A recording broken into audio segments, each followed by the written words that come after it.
Hey guys, welcome back to YouTube channel. I am Om Prakash Saini और आज हम जो अनाउंस करने जा रहे हैं वो हमारा व्हाट्सएप नंबर है, जिसके माध्यम से हम आप तक विभिन्न प्रकार के आपकी आवश्यकता के अनुसार नोट्स उपलब्ध करवाएंगे। आपको अपना सब्जेक्ट और क्लास लिखकर हमें व्हाट्सएप करना है। आपको तुरंत आपके सब्जेक्ट के और आपकी क्लास के पूरे नोट्स जो भी अवेलेबल होंगे वो सेंड कर दिए जाएंगे। हमारे जो व्हाट्सएप नंबर रहेंगे वो हैं 86 96 60 85 41। आप इस नंबर पर हमें व्हाट्सएप कर सकते हैं। आप इस पर कॉल ना करें, कॉल रिसीव नहीं कर पाएंगे क्योंकि काफ़ी स्टूडेंट्स होते हैं वो कंटिन्यूसली इस पर कॉल करते हैं। Thank you so much. परिचय। बच्चों, हमने पौधों के बारे में बहुत सारी बातें जान ली हैं। अब हम पौधों में श्वसन के बारे में सीखेंगे। श्वसन वृद्धि, प्रजनन एवं जीवन की अन्य गतिविधियों हेतु ऊर्जा उत्पन्न करने के लिए शर्करा दहन की एक प्रक्रिया है। यदि ऑक्सीजन उपस्थित है तो ये ऑक्सी श्वसन कहलाता है। यदि ऑक्सीजन उपस्थित नहीं है तो ये अनाक्सी श्वसन कहलाता है। और किण्वन में ग्लाइकोलिसिस के विखंडित उत्पाद का उपयोग किया जाता है। लैक्टिक अम्ल किण्वन में लैक्टिक अम्ल बनता है, जबकि एल्कोहल किण्वन में एथेनॉल बनता है। इसलिए इस पूरे मॉड्यूल में हम पौधों में श्वसन के बारे में जानेंगे।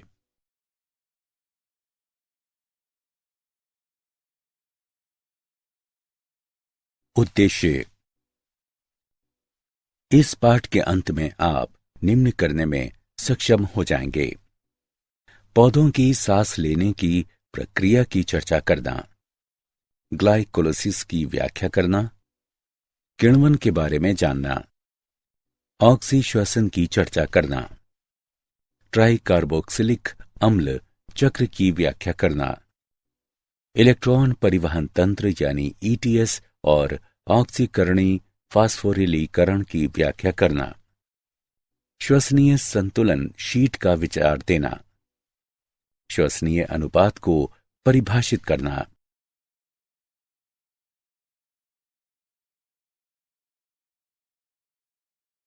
क्या पादप सांस लेते हैं? इस प्रश्न का कोई परोक्ष उत्तर नहीं है। पौधों में श्वसन ऑक्सीजन का उपयोग और कार्बन डाइऑक्साइड को मुक्त करना है।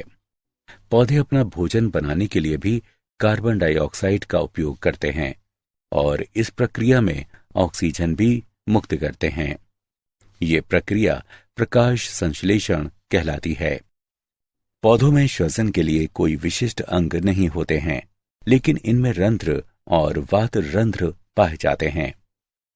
पौधों में श्वसन ऑक्सीजन का उपयोग है, जो ग्लूकोज के साथ जुड़कर कार्बन डाइऑक्साइड, जल और ऊर्जा उत्पन्न करती है। ग्लूकोज के दहन से कार्बन डाइऑक्साइड, जल और ऊर्जा प्राप्त होती है।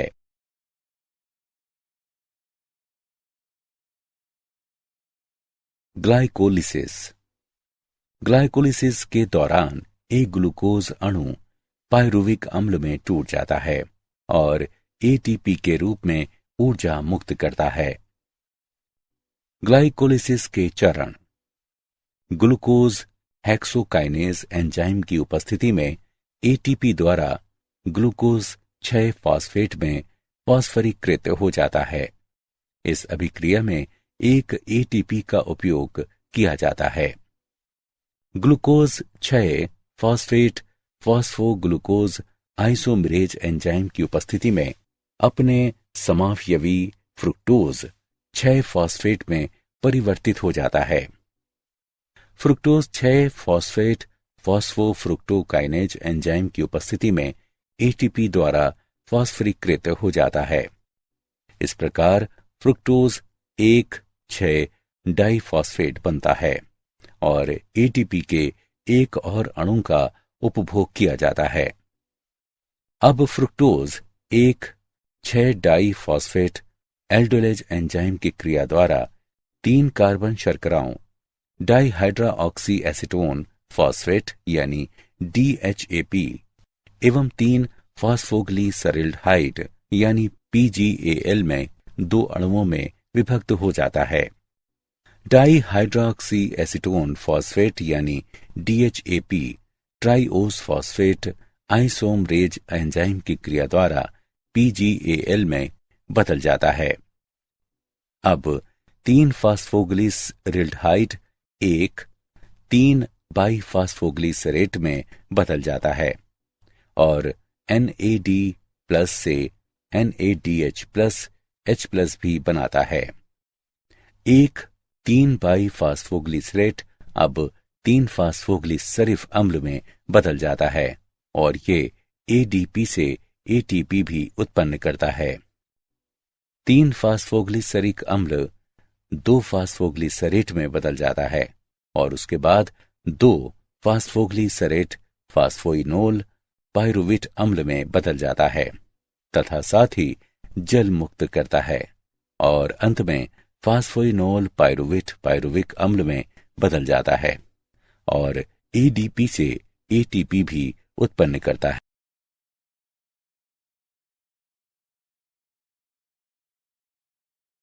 किण्वन। किण्वन सूक्ष्म जीवों द्वारा कार्बनिक यौगिकों के अनाक्सी विखंडन की प्रक्रिया है। उदाहरण के लिए यीस्ट ऑक्सीजन की अनुपस्थिति में अनॉक्सी श्वसन कर सकता है। लैक्टिक अम्ल किण्वन में पायरुविक अम्ल लैक्टिक डिहाइड्रोजिनेज एंजाइम द्वारा लैक्टिक अम्ल में परिवर्तित हो जाता है। अपचयी कारक NADH+H+ होता है जो NAD+ के लिए पुनः ऑक्सीकृत हो जाता है। एल्कोहल किण्वन में पायरुविक अम्ल एसीटैल्डिहाइड उत्पन्न करने के लिए कार्बन डाइऑक्साइड का एक अणु मुक्त करता है। उसके बाद एसीटैल्डिहाइड NADH+H+ को पुनः ऑक्सीकृत करता है और तब ये एथेनॉल में अपचित हो जाता है।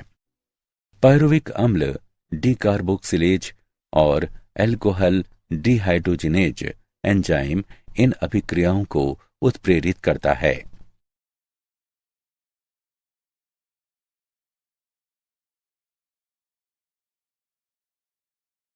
ऑक्सी श्वसन। ऑक्सी श्वसन में ऑक्सीजन की उपस्थिति में पायरुविक अम्ल कार्बन डाइऑक्साइड और जल में पूरी तरह से ऑक्सीकृत हो जाता है। ऑक्सी दशाओं में पायरुविक अम्ल क्रेब्स चक्र के माध्यम से ऑक्सीकृत हो जाता है, लेकिन क्रेब्स चक्र में प्रवेश करने से पहले ये सूत्र कणिका अधात्री में प्रवेश करता है, जहां यह डीकार्बोक्सिलीकृत हो जाता है और कोएंजाइम ए के साथ जुड़कर एसिटल कोएंजाइम ए बनाता है।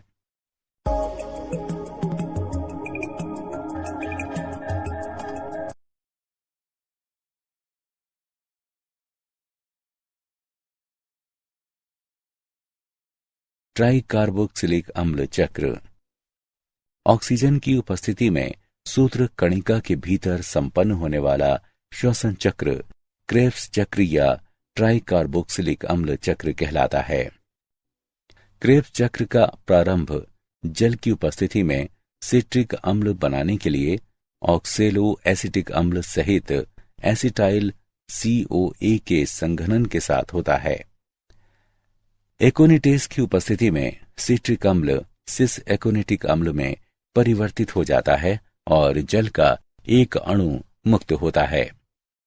सिस एकोनिटिक अम्ल जल के संयोजन के साथ एकोनिटेस एंजाइम की उपस्थिति में आइसोसिट्रिक अम्ल में परिवर्तित हो जाता है।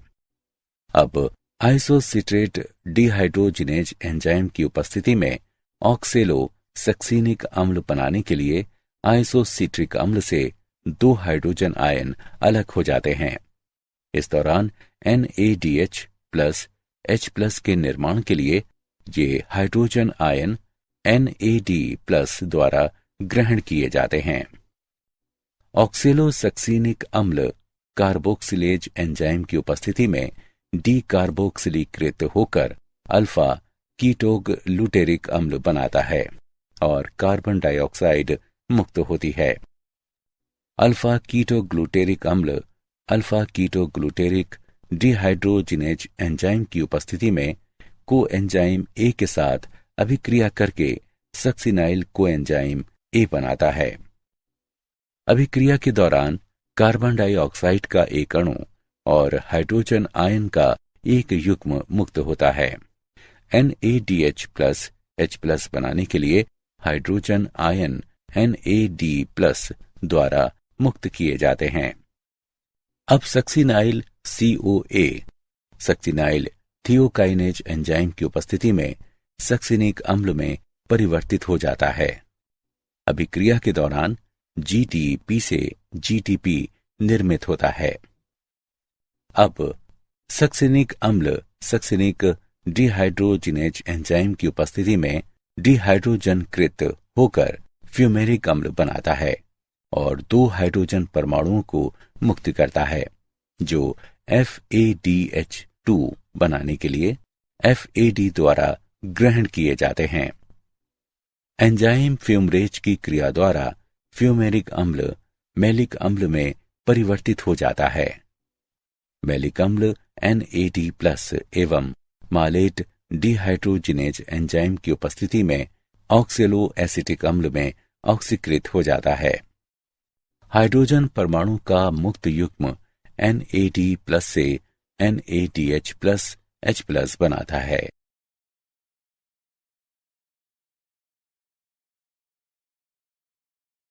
इलेक्ट्रॉन परिवहन तंत्र यानी ETS तथा ऑक्सीकरणी फास्फोरिलीकरण। ग्लाइकोलिसिस और क्रेब्स चक्र के दौरान ग्लूकोज ऑक्सीकृत हो जाता है और कोएंजाइम NAD+ एवं FAD NADH+H+ और FADH2 में अपचित हो जाते हैं। सूत्र कणिका में NADH+H+ से उत्पन्न इलेक्ट्रॉन वाहक प्रोटीन पर स्थानांतरित हो जाते हैं और उत्पन्न प्रोटॉन पूरी झिल्ली में स्थानांतरित हो जाते हैं। इलेक्ट्रॉन वाहक प्रोटीन द्वारा चयनित इलेक्ट्रॉन साइटोक्रोम से निकलकर इलेक्ट्रॉन परिवहन श्रृंखला में साइटोक्रोम की ओर स्थानांतरित होते हैं और ज्यादातर प्रोटॉन पूरी झिल्ली पर स्थानांतरित हो जाते हैं। अब इलेक्ट्रॉन साइटोक्रोम C द्वारा साइटोक्रोम C ऑक्सीडेज कॉम्प्लेक्स पर स्थानांतरित किए जाते हैं और साइटोक्रोम C ऑक्सीडेज कॉम्प्लेक्स प्रोटॉनों को भी झिल्ली के बाहर स्थानांतरित करता है। अब इलेक्ट्रॉन अंतस्थ इलेक्ट्रॉन ग्राही कहलाने वाली ऑक्सीजन तक स्थानांतरित किए जाते हैं और उत्पाद के रूप में जल बनता है। सूत्र कणिका की पूरी झिल्ली में प्रोटॉन का स्थानांतरण प्रोटॉन प्रवणता निर्मित करता है और प्रोटॉन जो एक विशिष्ट चैनल प्रोटीन के माध्यम से माइटोकॉन्ड्रियल अधात्री से पुनः प्रवेश करते हैं ATP सिंथेज कहलाते हैं। पुनः प्रवेश करने वाले प्रोटॉन ADP और फॉस्फेट से ATP संश्लेषित करते हैं। इस क्रियाविधि के माध्यम से ATP का निर्माण ऑक्सीकारी फास्फोरिलीकरण के रूप में जाना जाता है।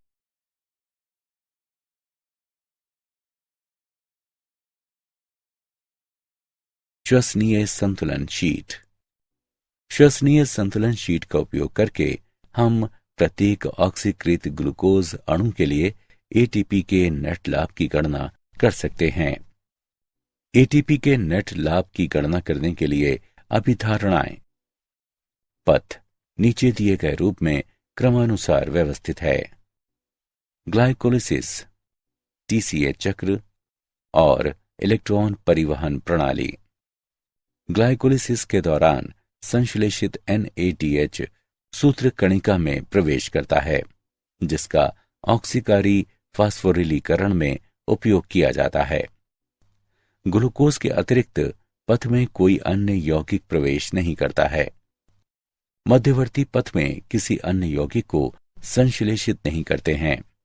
ग्लूकोज के एक अणु के ऑक्सीश्वसन के दौरान 36 ATPase का नेट लाभ हो सकता है।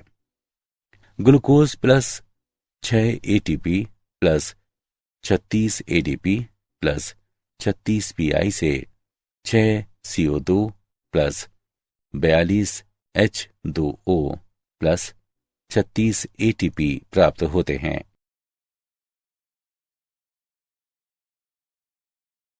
एम्फीबोलिक पथ। प्रायः कार्बोहाइड्रेट का उपयोग श्वसन की क्रियाधार के रूप में किया जाता है। श्वसन में प्रवेश करने से पहले कार्बोहाइड्रेट सबसे पहले ग्लूकोज में परिवर्तित होते हैं। अन्य क्रियाधार भी सांस ले सकते हैं, लेकिन वे पहले चरण में पथ में प्रवेश नहीं करते हैं। उदाहरण के लिए सबसे पहले वसा को ग्लिसरॉल और वसा अम्ल में विघटित होने की जरूरत होती है। वसा अम्ल को एसिटाइल CoA में विघटित होने की जरूरत होती है और उसके बाद वे पथ में प्रवेश कर सकते हैं। इसी तरह ग्लिसरॉल PgAl में परिवर्तित हो जाता है और उसके बाद वे पथ में प्रवेश कर सकते हैं। प्रोटीन में वे पहले अमीनो अम्लों और उसके बाद पायरुविक अम्ल में विघटित होते हैं और श्वसन पथ में प्रवेश करते हैं। अब जीव को वसा अम्लों को संश्लेषित करने की जरूरत होती है, तो पथ से एसिटाइल यानी CoA अलग हो जाता है। इसलिए यह सिद्ध होता है कि पथ अपचय और उपचय दोनों प्रक्रियाओं में शामिल होता है और इस कारण ये एम्फीबोलिक पथ के रूप में जाना जाता है।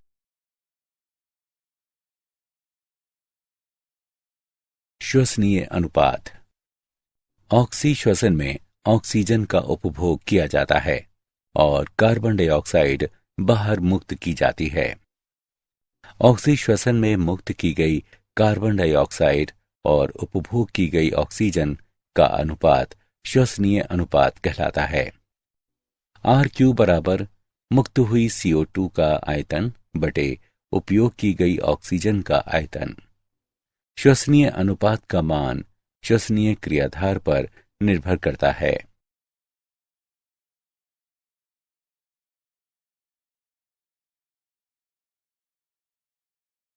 श्वसनीय अनुपात की गणना।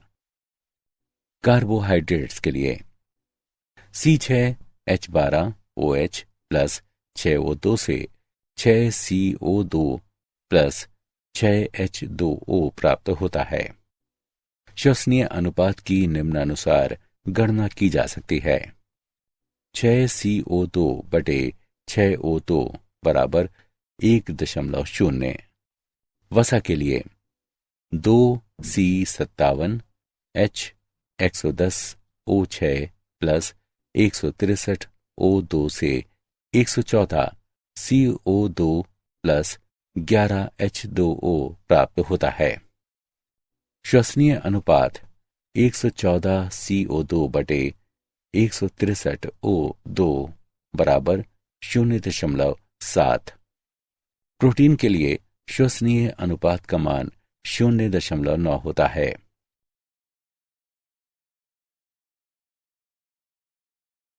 क्या आप जानते हैं यीस्ट की 500 से अधिक प्रजातियां होती हैं। यीस्ट बियर में स्वाद एवं सुगंध मिश्रित करने के लिए जिम्मेदार होता है। यीस्ट वंश सैकरोमाइसीस का सदस्य है, जिसका अत्यधिक वाणिज्यिक महत्व होता है क्योंकि ये बियर, वाइन आदि बनाने के लिए जरूरी होते हैं।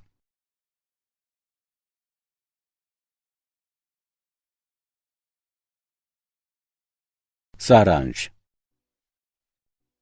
आइए हमने जो कुछ सीखा है उसे संक्षेप में दोहराएं। पौधों में श्वसन ऑक्सीजन का उपयोग है, जो ग्लूकोज के साथ जुड़कर कार्बन डाइऑक्साइड, जल और ऊर्जा उत्पन्न करती है। ग्लाइकोलिसिस के दौरान एक ग्लूकोज अणु पायरुविक अम्ल में टूट जाता है और एटीपी के रूप में ऊर्जा मुक्त करता है। किण्वन सूक्ष्म जीवों द्वारा कार्बनिक यौगिकों के अनाक्सी विखंडन की प्रक्रिया है। ऑक्सीश्वसन में ऑक्सीजन की उपस्थिति में पायरुविक अम्ल कार्बन डाइऑक्साइड और जल में पूरी तरह से ऑक्सीकृत हो जाता है। ट्राई कार्बोक्सिलिक अम्ल चक्र ऑक्सीजन की उपस्थिति में सूत्र कणिका के भीतर संपन्न होने वाला श्वसन चक्र है और ये क्रेब्स चक्र भी कहलाता है।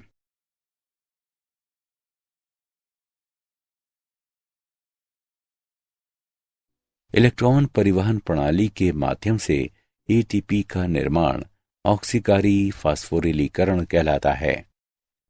ग्लूकोज के एक अणु के ऑक्सी श्वसन के दौरान 36 एटीपीएस उत्पन्न होते हैं। श्वसन पथ एफिबोलिक पथ है। ऑक्सी श्वसन में मुक्त की गई कार्बन डाइऑक्साइड और उपभोग की गई ऑक्सीजन का अनुपात श्वसनीय अनुपात कहलाता है।